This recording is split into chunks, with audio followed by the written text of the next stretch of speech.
If you like the video, make sure to like, subscribe, and comment. For more videos like this. Hikers and campers, what is the most supernatural experience you've encountered in the woods? Was camping alone at a nearby lake in my late teens. I'd basically bushwhacked to a remote part of the woods just off the shoreline of the lake. I grew up hiking and camping wherever I could get to, so I was used to the noises and calls animals will make in the woods at night. Sometime after I fell asleep, long enough for the small fire to die to embers, I woke up with this immediate awareness that I was not alone. I couldn't hear much over the bug noise of summer, but then I heard voices off behind me. I slowly threw as much dirt and rock onto what was left of the fire and waited. It sounded like someone whispering, or talking low. I strained my ears, but the harder I listened the more everything began to meld together. At one point it sounded like they were to my left, then minutes later, directly to my right. And once it sounded like the voices were tuning in and out like a radio, kinda quiet, then suddenly louder. I laid there motionless for hours. I fell asleep for a few hours after the sun was starting to come up. When I woke again, I packed up and crept back out of those woods. Just did not feel right. Haven't felt it since, thankfully. I was camping with a friend at a campground just outside Portland, so well-traveled, fairly urban, lots of RVs around. It was raining and we were both in my tent dozing off. We heard, I kid you not, a loud animal scream, very close by. I'm an ecologist and know all the typical campground animal noises, and this was not something I could identify at all. It sounded like it came from something pretty big, but it wasn't a coyote or a raccoon or anything. My closet guess is maybe a cougar, but I wouldn't expect them so close to people in an urban campground, and the sound was not right. My friend heard it too and we just waited in silence. A few minutes later, another one screamed back from across the lake. The next morning when we got up, every dog in the campsite was totally terrified. We saw a few that had been leashed outside and were still hiding under RVs. To this day, I maintain it was either Bigfoot or a massive cougar. I was probably 16 or 17 and bombing home from a party on my ski-doo late one night. It was a full moon, cloudless night, and the moon illuminated the hills and trees of the northern prairie landscape. I darted between forests along a trail I knew well. Ahead was the river, but my trail crossed it in a place that was reliably frozen solid, especially in cold Februaries like this one. As I approached the river, my trail was a narrow path woven between poplar and black spruce. All of a sudden, a massive moose, silver in the moonlight, stepped into the trail, blocking my path completely. I hit the brake, nearly flying over the handlebars, but I was on a Bravo so I wouldn't have ever had enough speed to fly off, and skidded to a stop just before the river. Shaking, I looked up and into the bush and saw absolutely no evidence of a moose. I figured maybe I was tired and maybe shouldn't have had a couple beers earlier on. I was still a bit out of sorts as I sat back down and started slowly towards the river. Except as soon as I saw the river, I saw that it was open. Had I not stopped, I would have hit the open water going too fast to stop in time, on a sled too small and slow to skip across it. I would have fell into the river, all alone at -20. If I'd made it out, nobody would have been there to help me. I certainly would have died. I have no explanation for that moose. I'm pretty skeptical, I don't believe in ghosts. But that night, that moose saved my life. And if that is what ghosts are like, I'm not afraid of ghost. Here's my story. I was camping at a lake. Took an afternoon hike around the area with my nephew. I go off trail quite often and did so towards the lake. I came across a crevice in the rocks and went into the area by taking off my backpack and squeezing through. The area was ringed entirely with boulders and the crevice was the only way in. There were rocks/logs arranged around the fire pit in the middle. There was a structure, a primitive outhouse. Had to have been built in place and hand carried in, piece by piece. Inside the outhouse was a bucket with a child's cartoony potty on top, like you'd use for potty training. Sticks were hung all over, tied into figures a la the Blair Witch. Stones stacked in little piles. The area was a good 20 yards off trail. It had this overwhelming sense of dread. My nephew, 13? At the time? Was also weirdly terrified and felt uneasy. We left and immediately heard voices. Remote area, there had been no other people around. Instead of heading back towards the voices and the trail, we cut back towards the lake and decided to head back to camp along the lake instead of the trail. As soon as we did, we heard footsteps through the brush and spooked and ran to the lake's edge. There were more stacked stones and stick people, so we bolted again. Eventually, we decided we'd scared ourselves and laughed. When we came across a large rock outcropping, we cut back into the forest. As soon as we get about 5 feet into the forest, the unsettling feeling returns. By now we're very far off trail and there were no people on the shore. Very distinctly, I hear a small child laughing in the woods. My nephew, not easily scared, grabbed my arm and started to run. I hear more voices as we sprinted to the shore. As soon as we hit the lake edge and cleared the forest, the hairs on the back of my neck went down and it felt instantly warmer. We didn't go back into the woods and kept hearing footsteps following us. When we got near camp, we were both sweating and terrified and sprinted the last few hundred feet because we had to go through the forest. There was nobody around. We both heard it. We refused to go back to the area to prove there were sticks bound together or the hidden clearing with the rocks and figures in the woods. The rest of the people laughed, but we heard the laughter and footsteps and never saw anyone. I don't believe in anything paranormal, but someone or something followed us through the woods that day and I never saw another soul the whole way back or while on that trail. When my sister suggested that campground again, I refused. It's not paranormal. I was raised by my grandparents and every summer we would take a camping trip. One summer we went to a new campsite. A few days into the trip I woke up while my grandma was passing me through the tent opening to my grandpa. I started to say something but he put his hand over my mouth and SSH'd me. I watched my grandma walk up the hill to the truck as my grandpa followed behind her carrying me. My grandma got in the truck and he handed me to her, then closed the door really slowly and took off hauling ass around the truck, jumped in the driver's seat, slammed his door and drove off really fast. He drove around for a while and I ended up falling asleep in truck. When my grandma woke me up it was daylight and we were at a sheriff's station. We went in and I sat within my grandma in these chairs while my grandpa went and talked to someone. Then a lady cop came and sat with me while my grandma went back. I had no idea what was going on. We were there for a while. When we left, a couple cops followed us back to the campsite. When we got there, our whole campsite was totally trashed. I had to sit in the truck while they messed around the campsite. I think they took some pictures and then they started putting everything in trash bags. I remember throwing a fit because they were putting my The Little Mermaid sleeping bag and pillow in the trash bag. It was shortly after that movie came out, and my grandpa yelled at me to get back in the truck. It was the only time he ever raised his voice at me. We had to cut the trip short and go home. We ended up stopping at a little carnival on the way home. When I was a teenager, I asked my grandma about it and she told me what happened. My grandpa had gotten up to find somewhere to pee and heard some people walking up the trail towards our campsite. They were talking about how the campsite was up the trail and it was just two old people and a little kid there. He figured they didn't have good intentions and came back and quietly woke my grandma, got me, and we got the hell out of there. He didn't know where the sheriff's station was, so we parked at a gas station until it opened and he asked the attendant for directions. Never figured out who did it or how many people there were, but they trashed the campsite. Someone shit in the ice chest and used the sleeping bags to wipe their ass. Pissed all over the bedding. They tried to set the tent on fire but it didn't take. It also looked like someone jacked off on my pillow.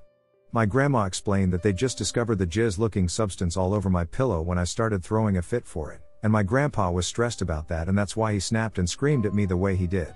I still get chills thinking about what they'd plan to do if we were there.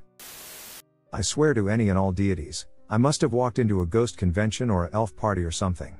I was walking on a rather experience-heavy trail. Because this was my first on this trail, I took down notes on notable trees or anything that could help if I got lost. I was walking and passed a certain tree. When I passed it, it felt like I passed a barrier or something. Like, you know, when pass into a room and everyone looks at you like you are interrupting something? That's how I felt. Severely and heavily unwanted in that area, and that it was in my best interest to leave. I kept walking though. As I was walking slowly, my mind got hazy. I don't really remember the rest of the trail, but when I came to, I was at my car. I had somehow made it back to my car from a very experienced trail that I was rather well into, rather far from my care, but somehow got to my car and I didn't remember how I got there. Used to run a children's away camp. My boss looked for all the world like a Viking, 2 meters tall, 300 pounds / 150 kilos, glorious beard. This is the one thing he ever told me that scared him. We had just finished with the nightly campfire ceremony, you know, songs and s'mores and shit. At the time, I was raking the coals and pouring water on it to douse the fire. My boss was watching the little kiddos and our counselors walk back to their cabins. On the other side of the clearing, maybe 300 meters / 1,000 away, he kept seeing the shadow pop in and out of the woods. Like someone checking to see if the coast was clear. Just as he was about to walk over and see who it was, he sees it burst out of the woods, running full tilt towards our center cabin. To this day, he says that he didn't see feet. It ran up the long slope, with no loss in momentum. Just as it was going to cross in front of one of the lit windows of the cabin, it vanished in a dark cloud. A few years later, when he felt comfortable sharing what happened with me, We had one of our teenaged counselors, who ran for his school, test it out. He didn't come close to matching its stride. To this day, we don't know what the duck that was. I got lost in the Quivira River State Park in Missouri overnight wearing nothing but a swimsuit. It was summer and we'd been tubing in the river all day drinking a bit. My friend and I didn't realize it was getting late. We got lost on our way back to the car, and once the sun had set there was literally no light. The trees blocked out the moon and the stars. No light, no shadows. Like an empty vacuum.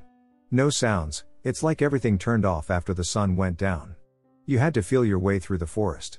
Might as well have gone blind. The alcohol had skewed my internal compass, but the fear of being stuck in the forest sobered me up, and I felt like I had to at least try to find my way back. When the sun sets, the forest drops about 20 degrees or so in temperature. So not only could we not see, but we were freezing. At one point we got separated. I fell in the brush, broke my flip-flops and sprained my ankle, so I could barely move anywhere. Honestly, I started questioning if I was going to make it out of those woods. We eventually found each other by following each other's voices and decided it would be best to just stay put until the sun rises. She fell asleep. I don't know how, because all I could think was that something was going to eat me. Out of the pitch black about 100 yards from us stood 3 iridescent blue figures. They looked like people but really skinny. Their light was very dim, like a really low frequency UV light. It was the first sign of light or shadow I'd seen since the sun had set. At first I just thought I was losing my mind, but I closed my eyes and opened them and they were still there. They moved around a little bit like they were communicating with each other or something, but never got any closer to me. They just stood there watching me. The only way to describe them was that their movements were very wispy. In that forest I was more terrified than I'd ever been in my life, but when I saw them I suddenly felt safe. I feel like I should have been afraid of whatever it was, but I was so traumatized from everything that they brought me a strange kind of peace. It felt like they were looking out for me and that everything was going to be okay. I'll never forget that. When morning came, someone had sent out a search party and eventually we were found, over a mile away from my car. Somehow we'd been turned in the opposite direction of my car and were so deep in the brush it took a 15-minute hike, on a sprained ankle, and 20 minutes on a four-wheeler just to reach civilization. There was an EMT and our freaked out parents waiting for us. This was in 2011. Still no clue what it was that I saw. Was told a girl died in the park only a couple weeks before under the same circumstances. I'm glad we made it out alive. This is not mine, but an experience one of my friends had. He lives just outside of Flagstaff, Arizona, and was in his house one night watching TV. It was around 1 or 2 in the morning when he started hearing scratching noises at his front door. He ignored it and the sound stopped, but sure enough, 10 to 15 minutes later the sound came back. The noise continued in intervals like this until he fell asleep.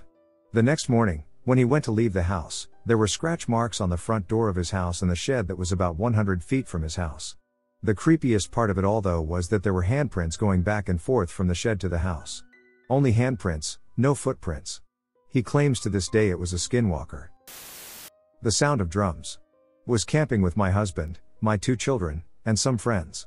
We were way up north of the Skokomish Indian Reservation in the Olympic National Forest, western Washington state, at the end of a logging road in the middle of absolute nowhere. We were so far in that the silence was deafening, and so high up that you could only see the tops of the pine trees from the road that we drove in on. Late on the second night we heard the drums. The type of rhythm that you might hear at a powwow. We were probably 15 miles from the reservation, and it might have been people just having a good time, camping elsewhere, but it was so eerie to hear. My husband said it was probably the Stick Indians, the guardians of the forest. He said that he used to hear them all the time up in the Olympics and around Shelton/Lake Cushman/Hama Hama when he would go camping with his dog. He and I used to drive around the logging roads at night, deer spotting. He had been a logger/log truck driver, so he knew those roads like the back of his hand. We heard those drums more than once, and it still makes the hairs on the back of my neck stand up when I think about it. I grew up in rural Appalachia, so I grew up hearing all kinds of superstitions and legends about ghosts and other creepy things. Of course, as an adult I realized they were mostly made up by people trying to scare their kids from wandering off into the woods and passed down over the generations. I was told to never respond if something called my name in the woods, and if we heard whistling outside at night it meant the devil was close. In college, a group of friends and myself decided to hike a section of the Yet starting in the Smokies and going north into Virginia for 15 days in early summer. Our second or third night in the Smokies, we were all exhausted but in good spirits. The whiskey was flowing and the joints were passed around. I called it a night fairly early and my tent mate did so as well. About 2 to 3 hours after falling asleep, I'm suddenly woken up from a very deep sleep by my buddy who's shaking my shoulder, and frantically whispering for me to get up. When I finally got up and got my bearings, I asked him what was wrong, and he whispered at me to shut up and listen. About 30 seconds later, I hear a noise that still sends chills down my spine 10 years later. I can best describe it as sounding like a loud vibration in the distance, almost like a loud drum being banged on rhythmically with some type of indecipherable chant following it. It seemed like the drum-like noise and chanting were done in perfect unison, like whoever/whatever the duck was doing it, had practiced religiously. It would come and go in like 2 to 3 minute intervals. Most unnerving, at each interval, I swear to God it got louder and closer. Towards the end of our experience hearing this, it sounded like it was only 30 to 40 feet away. We stayed up and listened for basically the rest of the night, both of us too afraid to leave the tent or do any investigating. It eventually completely stopped and everything returned to normal around 4:30 a.m. We realized we had literally been frozen in place for around 5 to 6 hours, totally transfixed and somewhat mesmerized by the chanting and overall experience.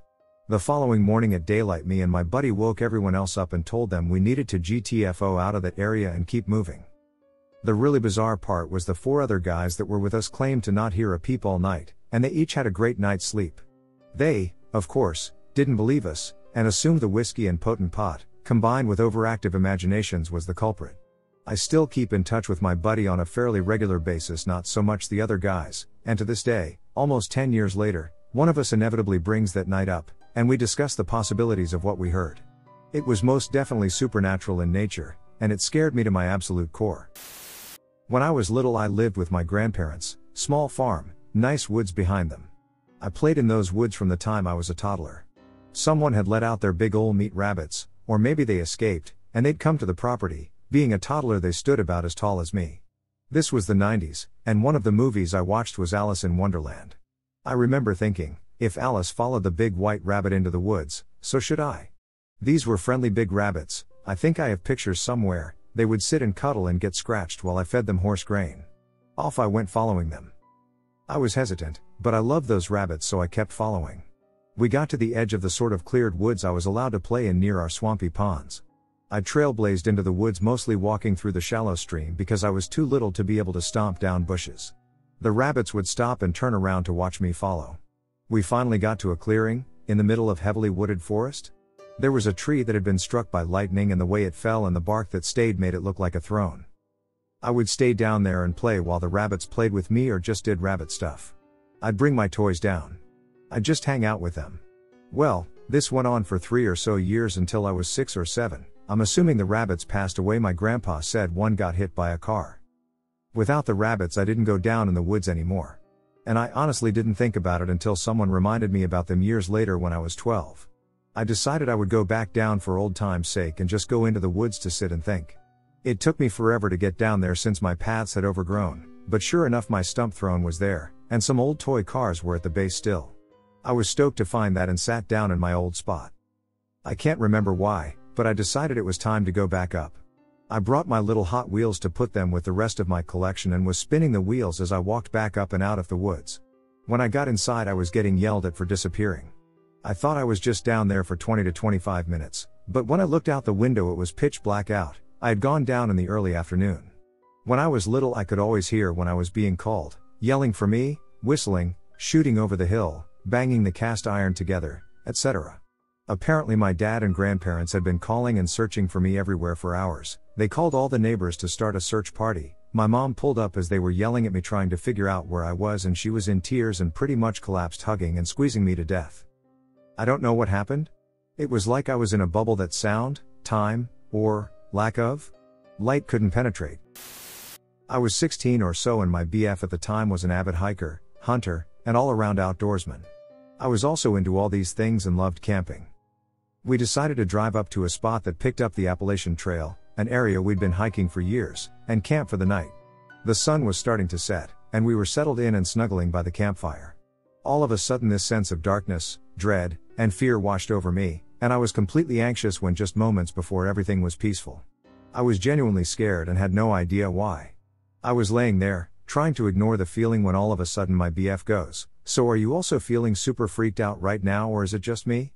"Yeah, I am." "Right, let's get the duck out of here." We packed our things as fast as we could and rushed the F out of those woods, desperately trying to reach the car before the last bit of light disappeared. I remember jogging down the trail through the woods, staring up at the twilight sky peeking through the branches and hoping we'd make it, while not hearing a single sound throughout the woods. No birds, no insects, only us. Everything felt so heavy. We got to the car just as it fell dark, scrambled in and drove out of there as fast as we could. The next day I was at home watching the evening news when they broke that a missing college student's body had been found in the woods near a section of the Appalachian Trail. Authorities suspected foul play, and had been searching for him for about a week or so. They confirmed that he had been murdered, and his body dumped there by his suspected classmates. My stomach dropped and my blood ran cold because they showed footage of where he was found, which was right next to where we had set up camp the night before. My BF also saw the story and called me to see if I'd seen. Needless to say, we were both totally freaked out. I have no idea what that feeling was in the woods, but the most unsettling part for me was that my BF felt it too at the exact same moment as me, even though I didn't say anything, and my head was laying on his chest so he couldn't see my face or expression. Super weird. True story here, and still to this date unexplainable. Years ago, while I was a senior in high school, my friends and I decided we would go camping in the woods behind his house. The woods behind his house were attached to state land and there wasn't anything in them for quite a long ways. The three of us got a big tent from Walmart, filled our backups up with camping supplies, food and a ton of weed and beer. We hiked for a good 10 miles probably until we found a clearing and some trees near a field. The spot was awesome, so we set up camp and started smoking and drinking. Night came and we had an awesome fire going, food cooking, and we were smoking a blunt each and bullshitting. We decided to go back into the tent and hotbox it. We were in there for probably a good 15 minutes when all of a sudden our massive fire just went straight out. I, curious, went outside to check and was freaked out. This fire was out. I mean ducking straight out, no embers burning. I shook it off and just thought I was stoned out of mind or something. Friends and I relit the fire with new wood and kindling and went back in the tent. Fire was bright and I could see it was burning tall. There was no wind. About 5 minutes in, boom, the fire is out again. This time I hear some crunching in the leaves. My friend grabs my arm and whispers he has a pocket knife and is ready to run out there. I told him to shut the duck up and wait and listen. Crunching slowly faded off into the woods. Eventually we all went out and noticed no fire and no burning embers, but no water was poured on it or anything. It was not windy, and it was about 60 F outside. I lit fires many times in my life while camping and never experienced this.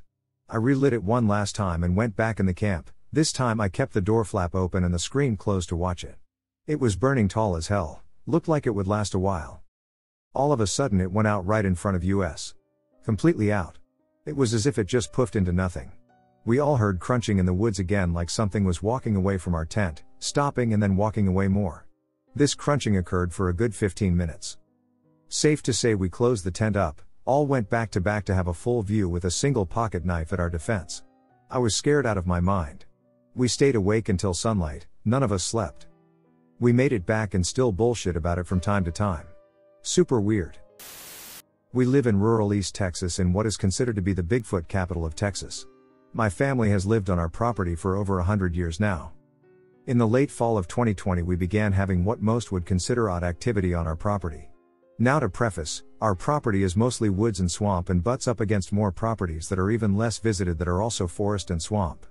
Some of the neighboring properties only have people visit for a few days each year in deer season and are otherwise vacant of humans all year. And some of the waterways get into pretty dark and isolated stretches of river bottoms.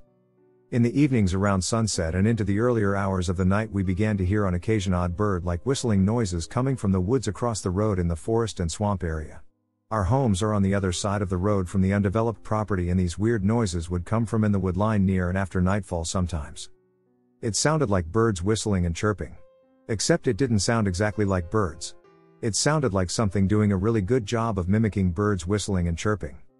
This went on for months, but sadly I never got any audio recordings of anything. My father, an experienced hunter and woodsman, said he kept trying to locate the source of the noises, but when he would get closer to the woods the sounds would move away from him, further into the woods. He said it would continue to do so almost as if whatever was making the noises was trying to lure him into the woods. Having seen too many movies, he opted out of that situation and went into the house. This all climaxed in January 2021 when I went out to our vehicle to get something from out of the back of the vehicle, and suddenly from not far into the wood line I heard the most chilling noise I have ever heard in my life. As I was retrieving my bag, a loud animal-type roar erupted from the wood line near the gate that accesses our property, which is located just opposite the road as my driveway. I have spent my entire life studying and working with animals, namely exotics. And the best I can compare the sound to was a large male silverback gorilla roaring. I want you to understand that this sound was sound primal and alarming that I actually mildly pissed myself reflexively. I searched for days on YouTube and the closest sound I found was a video of a male gorilla at a zoo suddenly roaring to intimidate some onlookers. And it gets weirder from here still. Not being one to simply assume my family is being haunted by some monster, I decided to grab my headlamp, sidearm, and AK-47 rifle and head down into the woods to see what was making these sounds.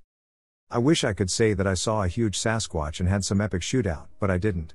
I sat in my vehicle in the woods in total darkness for some time. I even played the Sierra sounds over my vehicle's speakers to see if anything would show up, but sadly and perhaps thankfully nothing did.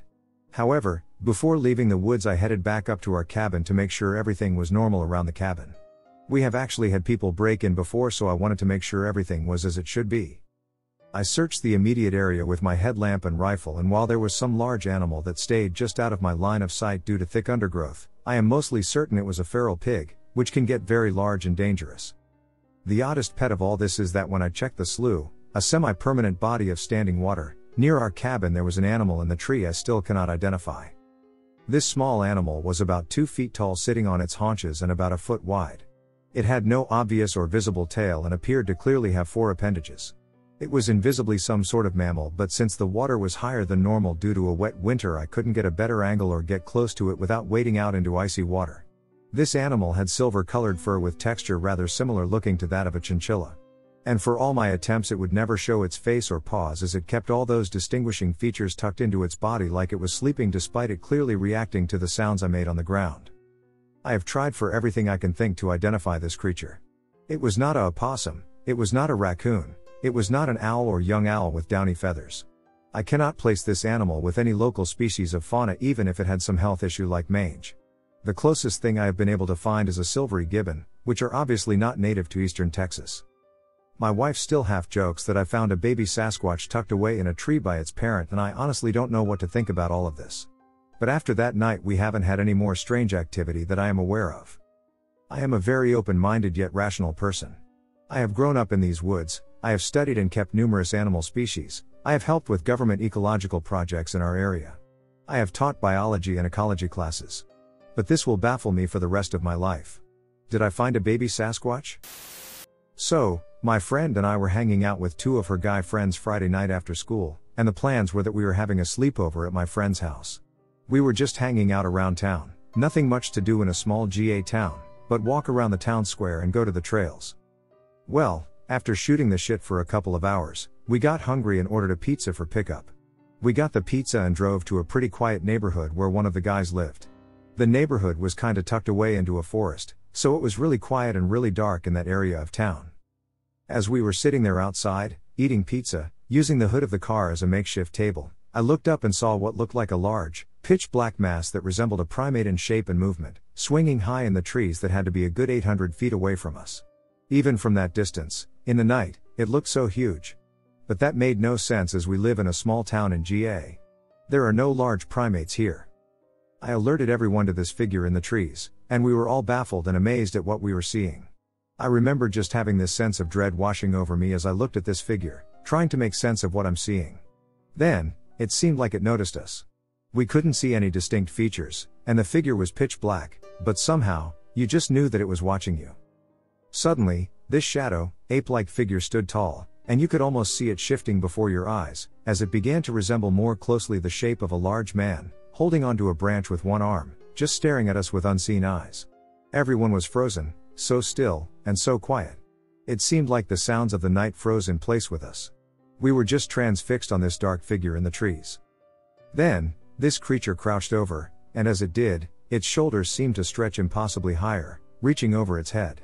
All of us were in shock and terrified at seeing this, maybe a little in denial as what we were seeing was defying any logical explanation.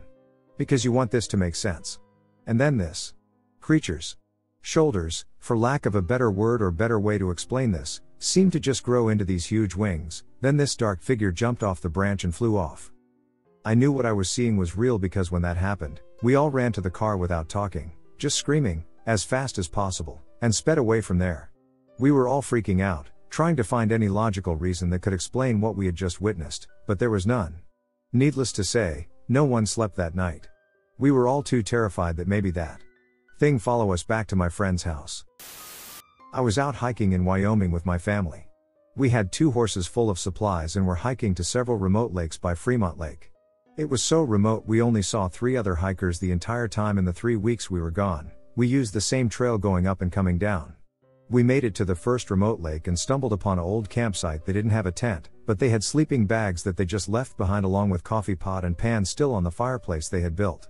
Didn't think much of it other than it was odd. Here it was June and it was cold at night. How did they make it out? We were a good 3-day hike from any road. Turns out they didn't make it out.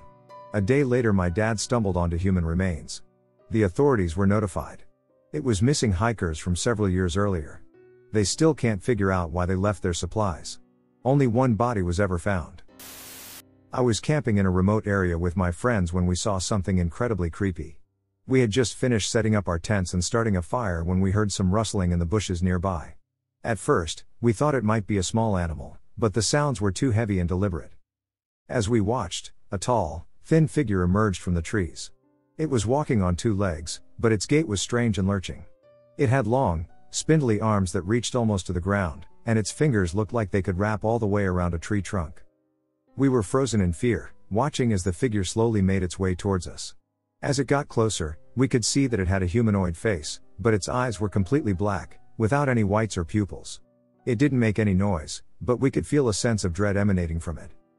Finally, it stopped about 20 feet away from us, just beyond the edge of the firelight.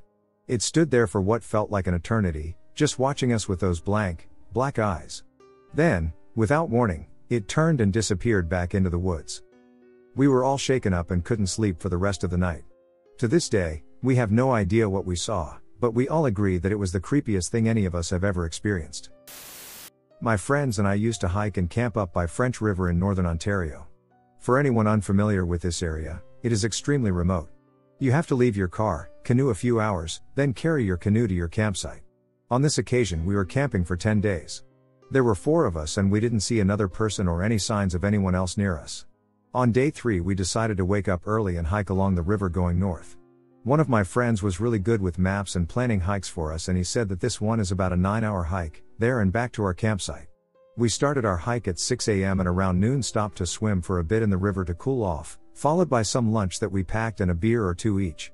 We started packing up again and noticed a small cabin off in the distance about 25 meters downstream. We knew we would come back this same direction and we put our garage in a bag with our beer cans and hoisted it up over a tree. This is a common thing to do while camping as it keeps wildlife such as bears away from getting into your garbage. We knew we would be back this same way in a few hours to collect our garbage to bring back to our main campsite. For the remainder of the hike, I couldn't help but feel like someone was watching us. But there were not other signs of people around us. When we reached the end point, nearly exhausted but also satisfied with how far we had come, we debated stopping again for a rest before making the 6-hour walk back to our main campsite. As we discussed, I mentioned that I kind of just want to get back to our campsite because I can't shake the feeling that I'm being watched. 2 of my 3 friends then also admitted they had a similar feeling, so we decided to head back. As we approached the area where we rested and swam earlier, we came across our garbage bag. It had been removed from the tree and emptied. The weird thing was that it wasn't ripped or torn as you might expect from an animal. Instead it was untied and neatly emptied and left wide open on the ground. We remembered the old cabin downstream, but there was no sign of it this time. As we walked a little further we saw something on top of a rock. It was our beer cans. We consumed 2 each, so there were 8 empty beer cans. Only they weren't just scattered on the rock as you might expect from an animal. They were neatly piled in a pyramid-type shape. As we got closer we realized to the cans, we noticed a Polaroid photo tucked under the bottom one. It was a photo of the 4 of us, swimming.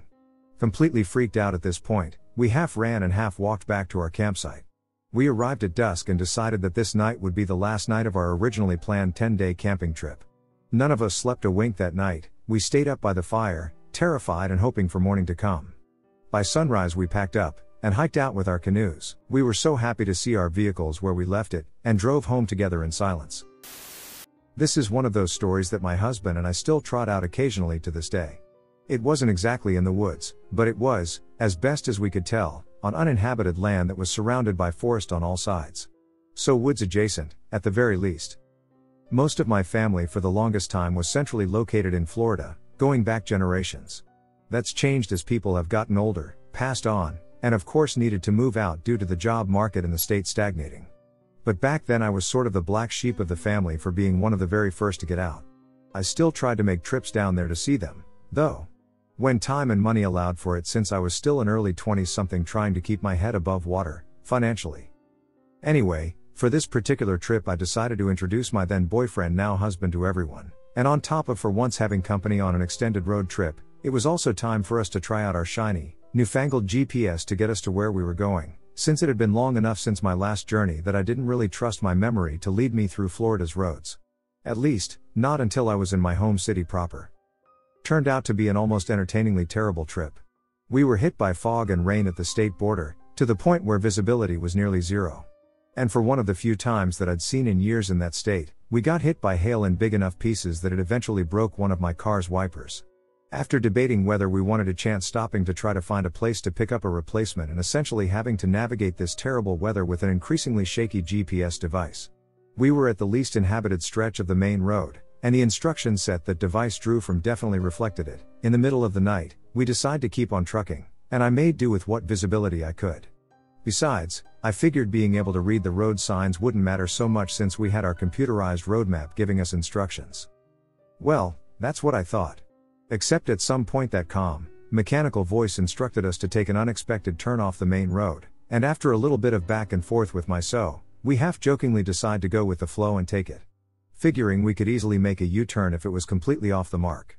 For all we knew, it was operating with information about some kind of road obstruction or accident that we couldn't see yet, because the weather was still absolute crap. So we drive along for a good amount of distance, and pretty much within the first couple miles every other bit of traffic has dropped off. Then a few minutes and another turn later the road makes an abrupt transition from concrete to gravel, and I shrug my shoulders and chalk it up to at least a somewhat entertaining dog leg in our trip, even if I still couldn't see any of the landscape in this soupy weather. I tell my so to just keep his eyes peeled for a good place to turn around, since our 2-lane road has turned into an unpaved, 1-lane path with a ditch running up each side, surrounded by increasingly heavy trees. One bit of silvery lining, though, is that the horrible spew falling from the sky at this point finally pauses, giving us a bit of relief and making me not so afraid of getting our car stuck in mud while making my eventual turn around. That also means we get an unobstructed view as the woods break on one side of us, revealing what looks like an old farmhouse sticking out like a sore thumb, and, hoo boy, we both fell absolutely silent when we saw this thing. It looked very abandoned, which is itself not unexpected. Florida backcountry, as I was familiar with, tended to be flat as a pancake, with fields and sporadic wooded sections.